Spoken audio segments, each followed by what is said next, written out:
আজ আমাদের এখানে আছে করম পুজো। তো সন্ধ্যের দিকে রেডি হয়ে গেছে আমার বোনু, শাড়ি পরে রেডি, তবে ওকে বাদবাকিটা আমি সাজিয়ে গুছিয়ে এখন চলে এসেছি আমরা ধান গাছ পুজো করতে। এখানে সিঁদুর কাজল দিয়ে, ধূপ দিয়ে, ফুল ফল সব কিছু দিয়ে এই যে ধান গাছটা বাড়িতে পুজো করতে হবে। তারপর পুজো করে চলে এসেছিলাম আমরা যে করম ডাল আছে এখানে। পাড়ার সমস্ত ছোট ছোট মেয়েরা করম পুজো করেছে, সবাই কিন্তু সুন্দর করে সাজগোজ করে শাড়ি পরে এসেছে।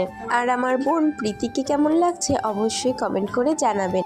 9 দিন হোক, 7 দিন হোক বা 5 দিন হোক, খুব সুন্দরভাবেই পালতে হয়।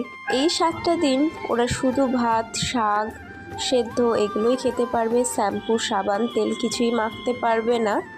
আজ সেই 5 দিনের সমাপ্ত। তো আজ হচ্ছে পুজো। ওই যে নিচে সরাতে যে গাছগুলি দেখতে পাচ্ছেন ওগুলো কিন্তু 7 রকম বা 9 রকম শস্য দানা, যেমন কি ধান, গম,